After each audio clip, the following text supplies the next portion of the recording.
முண்டன் கணிப்பு. வணக்க மக்களே. ஆகாயம் அல்லது வளிமண்டலம் புத்தர் ஏற்றுக்கொள்ளாத ஆகாயம் பல அடுக்குகளையும் சிறப்பு அம்சங்களையும் கொண்டது. வளிமண்டல அடுக்கு, அடி வளிமண்டல அடுக்கு, மீள் வளிமண்டல அடுக்கு, இடை வளிமண்டல அடுக்கு, வெப்ப வளிமண்டல அடுக்கு, புற வெளிமண்டல அடுக்கு. இந்த அடுக்குகளால் பூமியை பாதுகாக்கும் ஒரு அற்புதமான கவசம். சூரிய ஒளியானது வளிமண்டலத்துக்குள் நுழையும் போது அங்கு இருக்கும் வாயு மூலக்கூறுகளால் சிதறடிக்கப்படுகிறது. இதில் நீல நிறம் மற்ற நிறங்களை விட அதிக அளவில் சிதறிக்கப்படுவதால் நமது கண்களுக்கு ஆகாயம் நீல நிறமாக தோன்றுகிறது. ஆகாயம் முக்கியமாக 3 வாயுக்களால் ஆனது. Nitrogen 78%, oxygen 21%, carbon di oxide மற்றும் நீராவி போன்ற வாயுக்கள் 1% உள்ளது. சுருக்கமாக சொன்னால் ஆகாயம் என்பது பூமிக்கு ஒரு சுவாசம். இந்த ஆகாயம் என்பது வெறும் வாயுக்களின் தொகுப்பு மட்டும் இல்லை, அது பிரபஞ்சத்தின் ரகசியங்களை உள்ளடக்கிய ஒரு மாபெரும் திரை. அயனி மண்டலம், இது சூரிய ஆற்றலால் மின்சாரம் பாய்ந்த நிலையில் இருக்கும் ஒரு பகுதி. பூமிக்கும் விண்வெளிக்கும் இடையிலான ஒரு மின்சார பாலம். இதன் மூலமே பெரும் ரேடியோ அலைகள் மற்றும் தகவல் தொடர்பு பூமிக்கு வருகிறது. ஆகாயம் என்பது உண்மையில் ஒரு நிசப்தமான பெருவெளி. ஆகாயத்தை ஒரு காந்த கவசம் என்று கூட கூறலாம். பூமியை சுற்றி கண்ணுக்கு தெரியாத காந்த புலம் உள்ளது.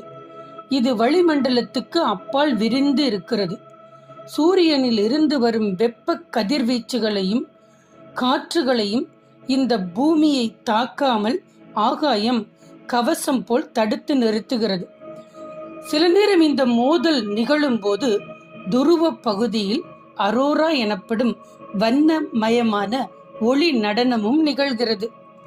உண்மையில் ஆகாயம் என்பது ஒரு கருப்பு நிறத்தின் வளிமண்டலம். சூரிய ஒளி இல்லை என்றால் ஆகாயம் எப்பொழுதும் இருட்டாகவே இருக்கும். ஆகாயத்தின் மேல் அடுக்குகளில் வேகமான காற்று ஆறுகள் ஓடுவது போல் தோன்றும். இவை மணிக்கு 200 முதல் 400 கிலோமீட்டர் வேகத்தில் வீசக்கூடியவை. ஆகையால் தான் விமானங்கள் இந்த காற்றின் திசையில் செல்லும் போது எரிபொருளை சேமிக்கவும் வேகமாக பயணிக்கவும் முடிகிறது. ஆகாயம் தனக்குள் ஒளித்து வைத்துள்ள ஒரு இயற்கை வழிபாதை. இந்த ஆகாயம் பஞ்சபூதங்களையும் தன்னுள் அடக்கி உள்ளது. ஆகாயம் இல்லை என்றால் பூமி எப்பொழுதும் கரு நிறமாகத்தான் தோன்றும். சத்தம் உண்டாவதற்கு காற்று இல்லாமல் போகும். நாம் அருகில் இருப்பவரிடம் பேசினாலும் அவருக்கு அது கேட்காது. ஆகாயம் ஒரு போர்வை போல் வெப்பத்தை தக்க வைத்துக் கொள்ளுகிறது. சூரியனின் நேரடி வெப்பம் 100 டிகிரி செல்சியஸுக்கு மேலாக பூமியை வந்தடையும். பூமியில் உள்ள கடல் நீர் மற்றும் கடல் நீர்நிலைகள் அனைத்தும் ஆவியாகிவிடும். காலப்போக்கில் பூமி ஒரு வறண்ட பாலைவனமாக மாறும். தற்போது பூமியை நோக்கி வரும் விண்கற்கள் ஆகாய உராய்வினால் எரிந்து சாம்பலாகிறது. ஆகாயம் இல்லை என்று நிலவை போல் பூமியிலும் விண்கற்கள் விழுந்து பூமியை கரடுமுரடாக மாறும். ஆகையால் ஆகாயம் ஒரு பாதுகாப்பு அரணாக பூமியில் வாழும் உயிரினங்கள் எல்லாவற்றிற்கும் ஆக்சிஜனை கொடுத்து பாதுகாத்து வருகிறது.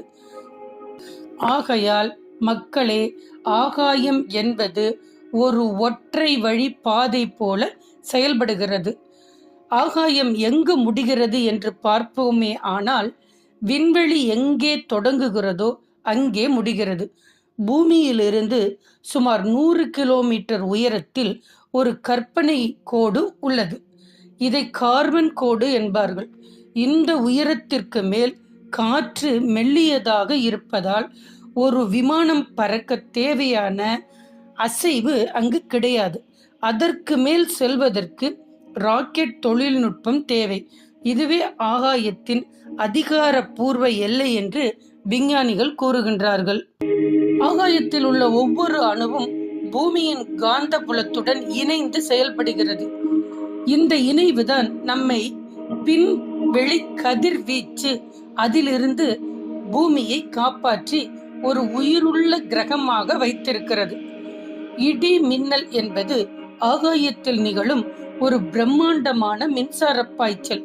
இது மேகங்களுக்கும் பூமிக்கும் இடையே ஒரு சமநிலையை உருவாக்க இயற்கை நடத்தும் ஒரு அதிரடி நிகழ்வு என்று கூறிக்கொண்டு அடுத்த பகுதியில் சந்திக்கும் வரை உங்களிடமிருந்து விடைபெறும் நான் உங்கள் அம்மாஜி, டொரண்டோ, கனடாவிலிருந்து. நன்றி, வணக்கம்.